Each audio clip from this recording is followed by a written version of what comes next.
Welcome to a journey through some of the most chilling cases of all time. We start with the disturbing story of a woman who took her boyfriend's life and tried to twist the blame on him. You'll hear the chilling 911 calls, unravel the backstories, and explore the darkest corners of human nature.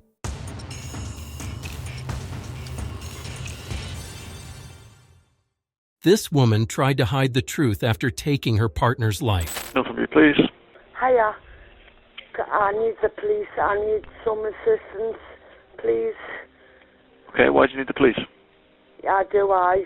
Why? What's happened? Why, my partner is in the kitchen. He's on the floor, and we've ended up having an argument. He stabbed himself, right? It's not the first time he's done it. The last time, he smashed himself in the head with a hammer, and I just need him out of me property. I need him out. Is he badly injured? Is he badly injured? I don't know. He's on the floor. Right, what's your name? Just come out of the way, because he's What's trying your to name? himself with a knife. Tell me your name, please. Tell me your name. My name's Nicola. Nicola Lee. Right, what's the address, Nicola?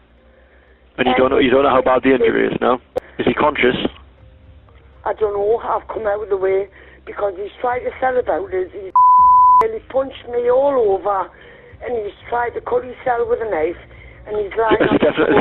Has he definitely cut himself already, yeah? He's actually stabbed himself. Right, yes he has. Right. Stay on the phone with me, okay? I'm in the kitchen now. He's, no, he's unconscious. Paul? Paul? Paul? Paul? Look at us. Look at us. Paul, look at us. Is he unconscious? No, he's not. He's semi-conscious.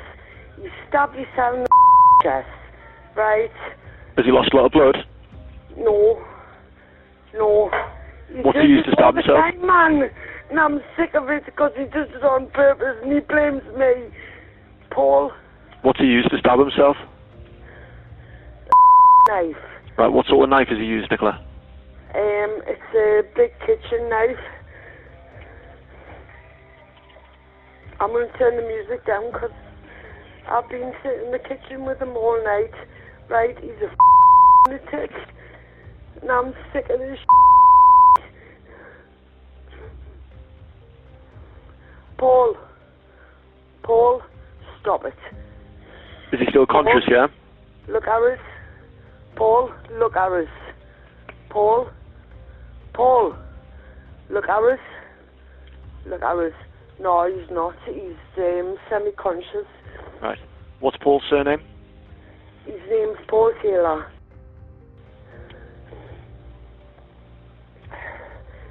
Right. How are you? We'll go on as quick as we can, okay? We'll not be far. Not responding. Right.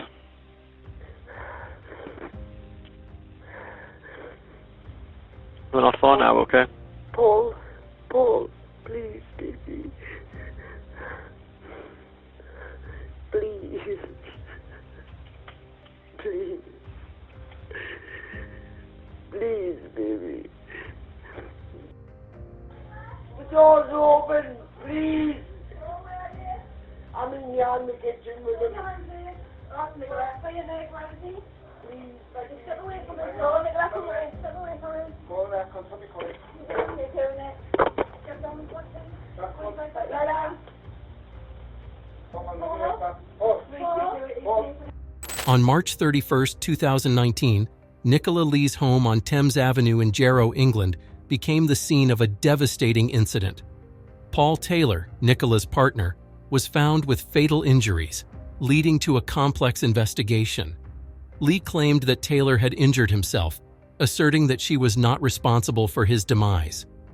Nicola Lee had a known history of violent behavior, especially toward her partners. She had been involved in numerous incidents prior to this one, including an attack where she stabbed a previous partner in the leg with a garden fork. Paul Taylor's death occurred under suspicious circumstances that led investigators to question Nicola's initial account. When police arrived at the scene, Nicola suggested that Taylor had injured himself during an argument. However, the evidence told a different story. Forensic reports indicated that the nature of Taylor's injuries was inconsistent with Nicola's explanation. Witnesses, including neighbors and former partners, testified that Nicola had a history of aggression, especially when alcohol was involved. On the night of the incident, alcohol was once again a factor, with Nicola reportedly drinking heavily before the fatal altercation occurred. The court also considered Nicola's personal history, which included a turbulent and difficult background. She had a history of mental health struggles which were acknowledged by both her defense and the judge. Despite these challenges, the judge made it clear that Nicola's actions that night could not be excused. Her decision to blame Taylor for his own death was seen as particularly egregious. The court described this as a cowardly attempt to avoid responsibility for her actions. In October 2019, Nicola Lee was found guilty of manslaughter. While she was cleared of the more severe charge of murder, the court's ruling reflected the seriousness of her crime. The judge described Nicola as a manipulative and dangerous individual, noting that her behavior was exacerbated by her excessive alcohol consumption. Nicola was sentenced to 14 years in prison. The judge also took into account her history of violence against other partners and neighbors, describing her as someone who had caused significant harm to those around her.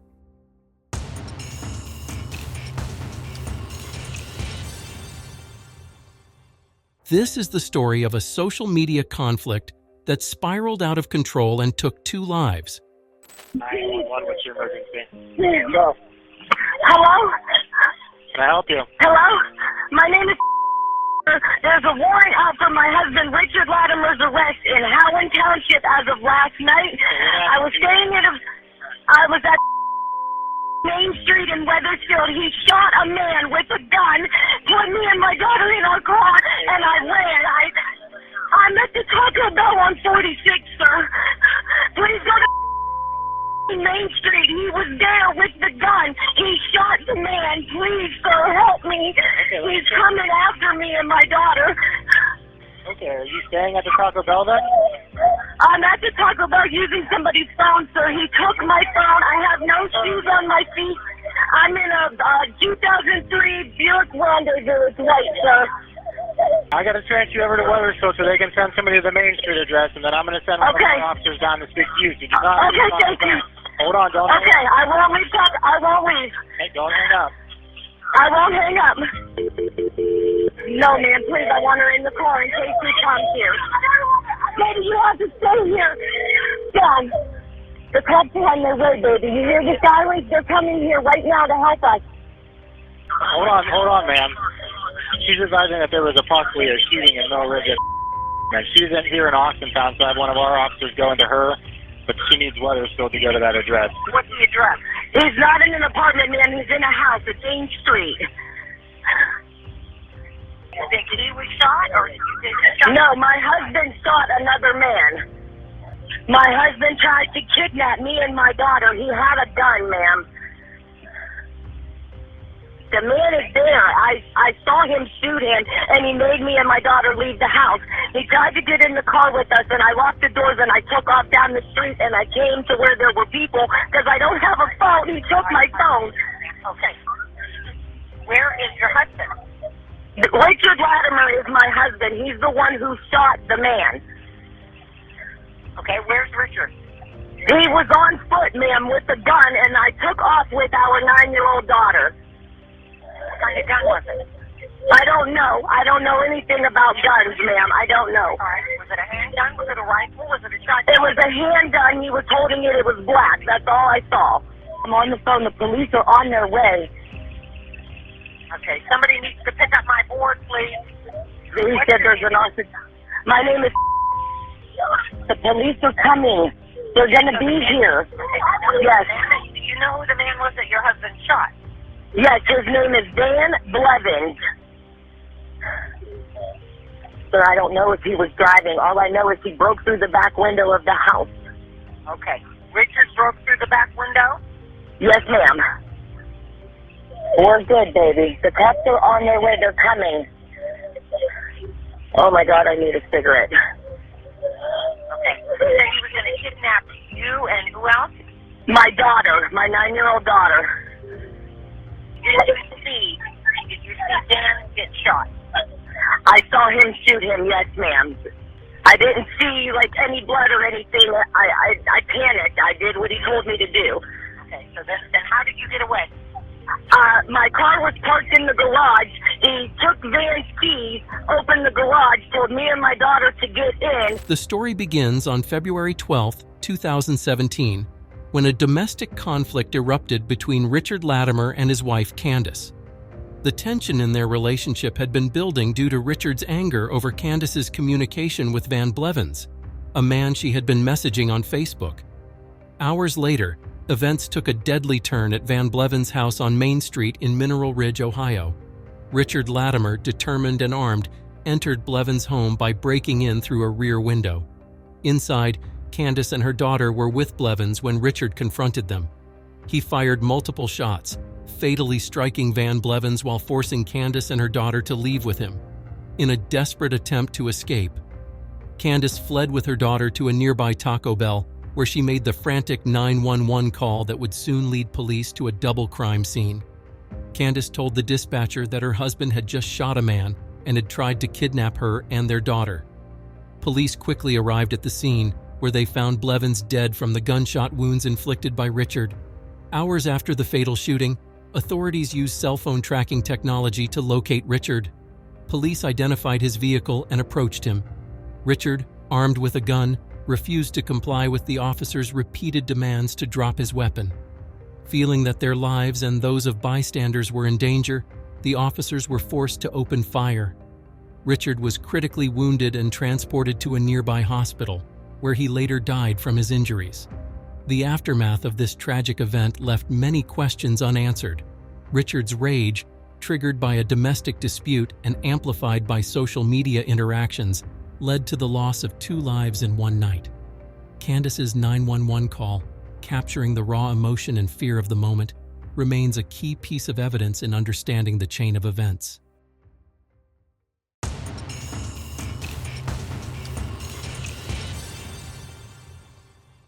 This man was sentenced to life in prison for murder of brother and sister. 911, what's the address of your emergency? Is this Hank Lee? Yes, it is. This is 911. What's the address of your emergency? You should send, everything you got to 2629 Babcock Road, Babcock. Okay, what's going on there? I just killed my brother and sister. You just killed your brother and sister? Yes, ma'am. I'm going to be going away for life. Okay, what is your name? What's your name? Doesn't matter. My name is Dean Sims. Okay, Dean, and how did you kill them? I guess I'll have to come and find out. A shotgun. Okay, you killed them with a shotgun? Where's the gun now? Oh, it's sitting on the kitchen table. I'm going away for life. I don't care. Okay, This is all true. This is fact. Okay, Dean, what made you do that? Lifelong of headache. Okay, who else is in the house with you? Is anybody else in the house with you right now, Dean? No. Just me. This is not a joke. Okay, I understand it's not a joke. Okay, and you said you killed them both with the shotgun? Yes, ma'am. Okay, and the shotgun's in the kitchen right now? It's sitting on the kitchen table. Okay. Are there any other weapons in the house? Well, me and my brother were both gun collectors, but it doesn't matter, Okay, well, I don't want the officers to get hurt, and I don't want you to get hurt. No. Nothing like that. Hankley police were here earlier, and, I just couldn't deal with it anymore. I'm sorry. So, now I'm out of 2 siblings. It's not a pretty sight. Okay, where is your brother and sister now? Where were they when you shot them? My brother is on his futon deal living room. Okay. And my sister is on the waterbed.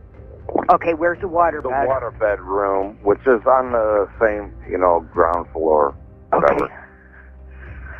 Okay, and your It doesn't matter. I'm calling you and, committing. Okay, are they breathing at all? Oh, no, their heads are gone. Their heads are gone? Basically, yes. Okay. Is there a way that you can walk outside to meet with the officers? Yes. Okay. But you know what? I gotta put shoes on. Okay, well, I'll tell you what. All right, I want you to stay on the phone with me while you go put your shoes on, okay? You know what? All right, I'm taking my slippers off. Okay, let me know when... Does it really matter? Yeah, it does. Actually, it does. You have the address. No, I know that, honey. And, you know what? I'm going away for life. Okay, well, we'll talk about that when the officers get there, okay? But what I want you to do is stay on the phone with me while you get your shoes on, okay? And let me know when you got your shoes on. Well, I want to put jeans on also, and I got to take my sweatpants off. All right, I'll try it. You know what? What? Just send the cops. I already did it. Okay, but I need you to go outside and meet with the officers, okay? I want to put pants on. Okay, well, go ahead and put your pants on. I'm so sorry I did it, but All right, I just want to make sure the officers are safe and that you're not going to get hurt either, all right? Oh, no, I'm done. I'm trying to... I even called my very good buddy, and I said, you'll probably never see me again. Did you tell him what you did? Pardon? Did you tell your friend what you did? Yeah. And what did he say? All he could do was sigh and say, oh my gosh. Okay, here's the thing. I need two hands. Okay, what do you mean you need two hands? To pull my drawers up. Oh, okay, well, set the phone down, but I don't want you to hang it up, okay? No, I won't. Okay, I promise. go ahead. Set the gonna phone be down to sitting put right your here. pants on. All right. Dean Sims, a resident of Hinckley Township, Ohio, found himself at the center of a tragic and shocking event. In February 2016, Dean woke up with no memory of the previous night and was horrified to discover he had committed an unthinkable act. His brother and sister lay lifeless in their family home, victims of a violent encounter. In a state of shock, Dean called 911 to report the incident. The 911 call, now a key piece of evidence in the case, captures his immediate confession and apparent confusion about the events that transpired. Authorities quickly responded to the scene, and Dean was taken into custody. The investigation revealed that Dean had used a firearm in the incident. Despite his initial lack of memory, evidence and his own admission pointed to his involvement. In court, Dean pleaded guilty to 2 counts of aggravated murder with firearm specifications. His plea indicated his acceptance of responsibility for the crime, although the exact motive remained unclear. Some speculated that there might have been underlying issues or a moment of uncontrolled emotion, but no concrete explanation was provided during the trial. The sentencing phase was marked by the emotional testimonies of family members and friends who struggled to reconcile the Dean they knew with the individual who committed such a grievous act. The courtroom was filled with a palpable sense of grief and confusion. Ultimately, Dean Sims was sentenced to life in prison without the possibility of parole. The judge emphasized the severity of the crime and the need for justice for the victims, Dean's brother and sister. The sentence reflected the community's desire for accountability and closure in the wake of such a tragic event. The case left a lasting impact on Hinckley Township. It served as a sobering reminder of the complexities of human behavior and the devastating consequences that can arise from moments of violence. While the community continued to mourn the loss of 2 lives, the legal resolution brought a sense of finality to a deeply unsettling chapter. Dean's case remains a topic of discussion and reflection in the area, highlighting the importance of mental health awareness and the need for effective conflict resolution. As the community heals, the memory of the victims is honored, and efforts are made to prevent such tragedies in the future.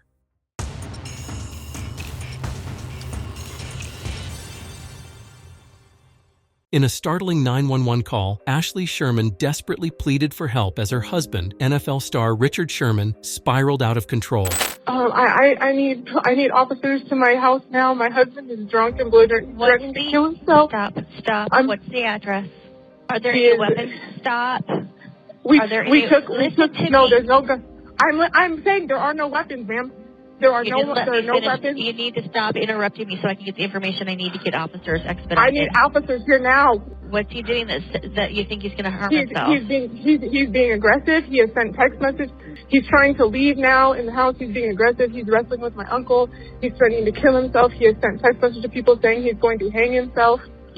He's saying that if the police show up, so please don't shoot is what I'm asking. Okay, wait. Say that again. He has no weapons. He says if the police show up, he said if the police show up, that he'll try to fight them. So they need to understand that he is. Okay. Has it been physical with anybody there? You said he's trying to fight your uncle? Yes, it has. Yes, it has. How has it been physical? He just tried to fight him. Okay, trying to fight somebody and actually being yes, physical is two he different did. things. How has it been physical? He's pulling out now. He's trying to leave. He's what kind of car? What kind of car? It's a 2016 black Mercedes. Richard, please stop. Richard, please stop. Please stop. Is that a sedan, SUV? It's just a black sedan Mercedes SUV. Okay. He's not going to be able to get out the gate. I cut it off. What do you mean you cut it off? I cut the gate. We live behind it. It's Richard Sherman. Like, ma'am, this is like a emergency. I need officers here now. Listen to me. I'm handling this. You need to stop telling me that. Okay, but what I'm not going to slow help down. Talking to me is not going to slow help down.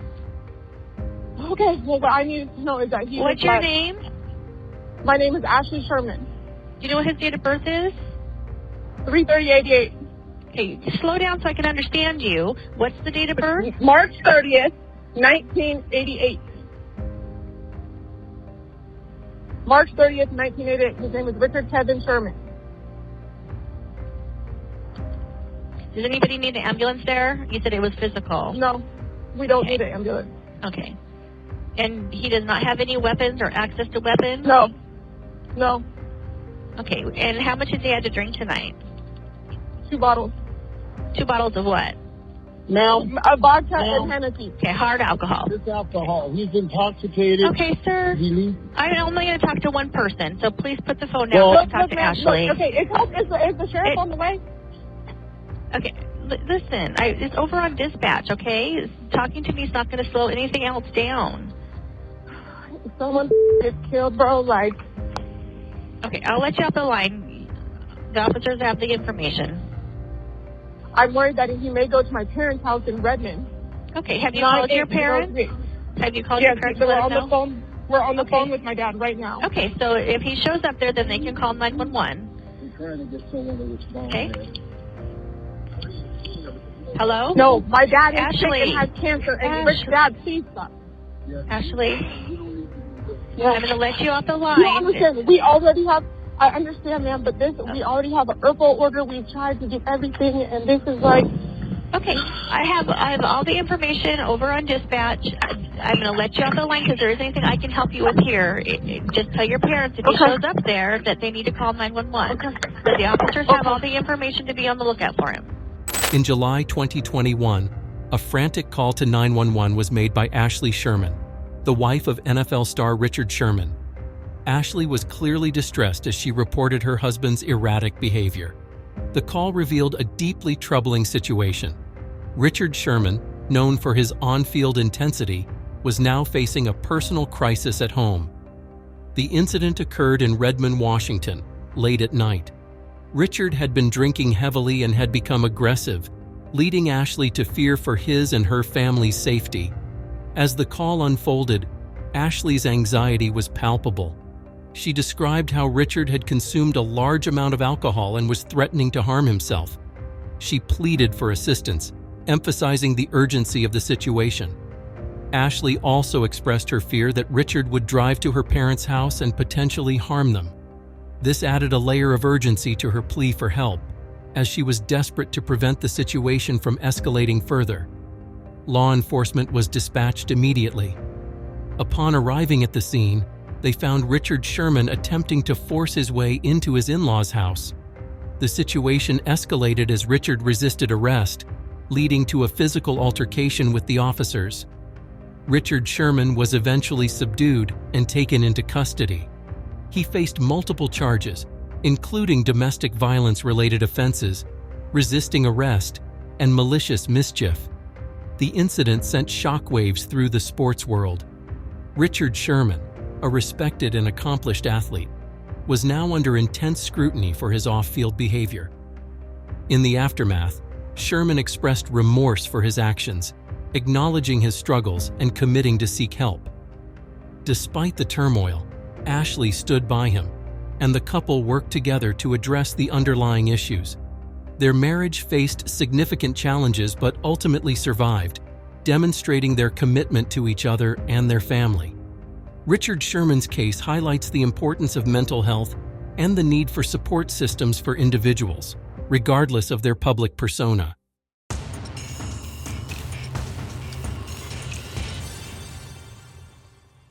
This woman was viciously attacked with acid, leaving her with severe burns. 911 emergency. Excuse me, somebody just threw acid on my mom. And she just pulled out of the car. She just got home from work and somebody threw acid on her. Okay, what is the address? Sean, I don't even know my address. We live on this certain Give me the address. You got to ask somebody for the address. Then. I'll get them. What is it, Mom? Give me the Mom, I don't. 1327. Apartment 1091. Okay, I'm going to get the paramedics started. Just a moment. Hang on. Just stay on the phone with me.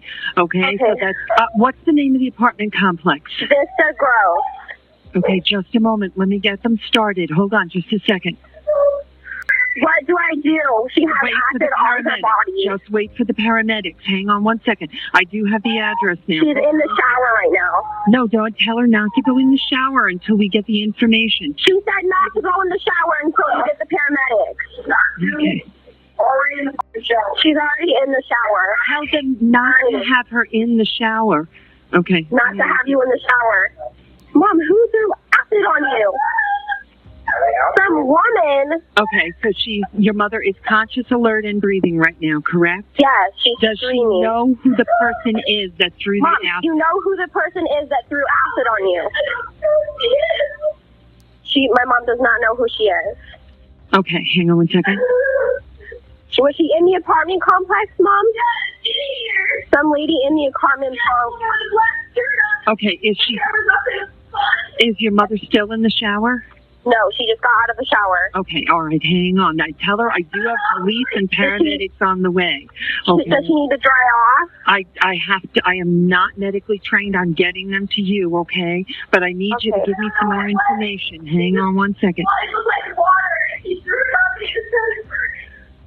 Do I need to describe you what the lady looks like? Yes, I need to find out if she's Hispanic black, woman. Hispanic woman. Okay. Hispanic woman with her hair in a bun. About how old? Like in her 30s or 40s. 30s or 40s. Okay, 30 to 40. What color shirt was she wearing? What color shirt? Black shirt. Black shirt. Black jogging sweatpants that look like capris. Okay, hang on one second. Did she get it in the car? She got it in her car, too. She threw it while your mother was in the car? Yeah, she just pulled up from work. My mom was screaming outside the apartment. Okay, hang on. Her car door was open and everything. Let me just put this all in here. Does she know what direction the woman went? What direction did she go? She went south. She ran north. What area is she burned on there? Ask me questions. Burned all over her body. Like, okay. Her face. Like, it's on her face. I can already see her skin, like, lighter and darker. Now, is the suspect, what direction did she go, on foot or in a vehicle? Did she go on foot or a vehicle? On foot. Hang on one second. All right, she's trying to shower it off. Just cool water, not hot, not cold, just cool, okay? And I do have them on the way. Not cold, not hot, just like cool water. And what is your mother's name? They're asking her name. Terry. Terry? Terry. Gerri. Okay, what's your name? Jasmine. Okay, hang on 1 second. You found her? Found who? Sean, my friend, just said he has heard that she's a white lady with all black on. Do you know it? Does he know where she is? Like Jasmine, and she has a black shirt and black sweatpants. Black shirt, black sweatpants. We did put that in there. Now, did he see where she is? Now, can you answer, Jasmine? Did he say that he saw where she is now? People have seen her in the apartment complex. He's looking for her right now. Who's looking for her? My friend Sean. Okay, hang on 1 second. So she may still be in the apartment complex? Probably. Yeah, probably. People have seen her. Okay, hang on. I'm just trying to see if I can get any other information for them. The officers are all there in the fire department. You let me know when they find you. Okay. And I do have them coming to apartment 1091. How is your mother doing? Even in the supposed safety of her own neighborhood, Derry Velarde's life took an unimaginable turn on that fateful September day in 2010. As she arrived home in Mesa, Arizona, a woman approached her with what seemed like an innocent cup of water. But in a split second, the liquid was hurled at Velarde's face, instantly engulfing her in searing pain as the powerful acid ravaged her skin. The 41-year-old mother couldn't comprehend the sheer malice behind the attack, her mind racing to find a justification. "There's nothing that I've done, or that I can think I've done, that would anger somebody to this extent," she said, her voice laced with bewilderment. A familiar face, yet a complete stranger. The attacker's identity remained a haunting mystery. Velarde's recollection of the evil glint in her assailant's eyes sent chills down one's spine. "I thought she was going to call me a bad name or something," she recalled, her words carrying the weight of that traumatic moment. But the silence was deafening, the attack premeditated and deliberate. In those critical moments, instinct took over as Velarde fought to save herself. Rushing to the kitchen sink, she flushed her face, fearing for her eyesight. The searing pain intensified as her clothing clung to her scorched skin, prompting her to tear them off and seek refuge under the shower's soothing stream. The aftermath was a battle against the unknown, as doctors evaluated the extent of the damage. "It's really tough because I guess with burns they change so much," Velarde explained, her voice tinged with uncertainty. Second-degree burns covered her body, with the possibility of third-degree wounds lurking beneath the surface. Amidst the chaos, a glimmer of hope emerged. Velarde's quick thinking may have saved her from even more severe injuries, but the road to recovery was paved with challenges, including the prospect of wearing burn garments and facing the financial burden without health insurance.